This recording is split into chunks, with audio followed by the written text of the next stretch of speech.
اللہ کے نام سے شروع جو بڑا مہربان نہایت رحم کرنے والا ہے۔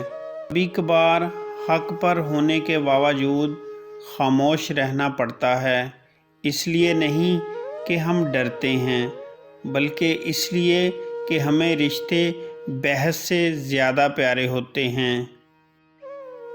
آدھی زندگی گزار دی ہم نے پڑھتے پڑھتے، اور سیکھا کیا؟ ایک دوسرے کو نیچا دکھانا۔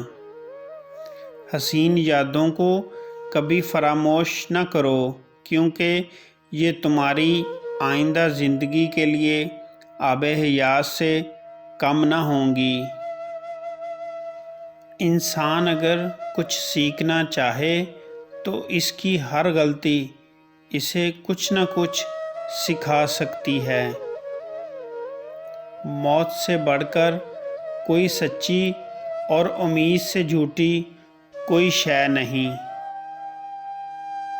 اگر پینسل بن کر کسی کی خوشیاں نہیں لکھ سکتے تو کوشش کرو ربڑ بن کر کسی کے غم مٹا دو۔ دنیا کا سب سے خوبصورت پھول اپنوں کی محبت کا ہوتا ہے، اور اپنے وہ نہیں ہوتے جو خون کے رشتے میں ہوں۔ اپنا ہر وہ فرد ہے جسے آپ کا خیال اور احساس ہو۔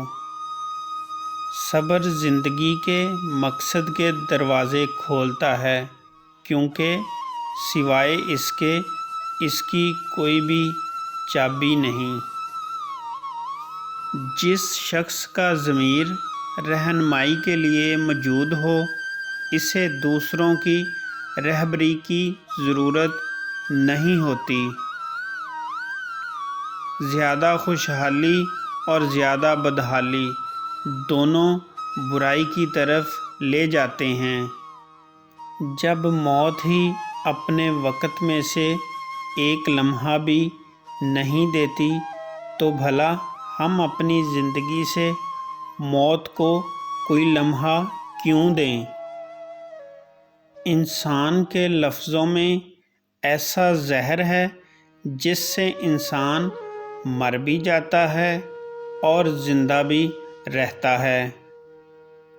دو جگہ پر اپنی بیوی کو اکیلا چھوڑنا انتہائی خطرناک ثابت ہو سکتا ہے۔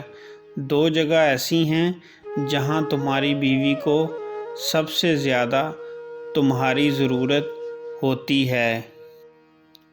ان موقعوں پر اسے کبھی اکیلا مت چھوڑنا۔ ایک بیماری کی حالت میں بیوی کو اکیلا مت چھوڑنا، کیونکہ وہاں اسے سب سے زیادہ تمہاری ضرورت ہوتی ہے۔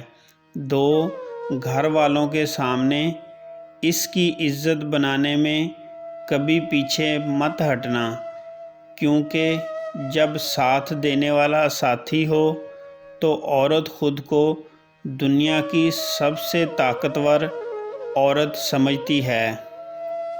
شکایت موت سے نہیں اپنوں سے تھی مجھے، ذرا سی آنکھ کیا بند ہوئی قبر کھودنے لگ گئے۔ ضروری نہیں کہ کچھ غلط کرنے سے دکھ ملیں، حد سے زیادہ اچھے ہونے کی بھی قیمت چکانی پڑتی ہے۔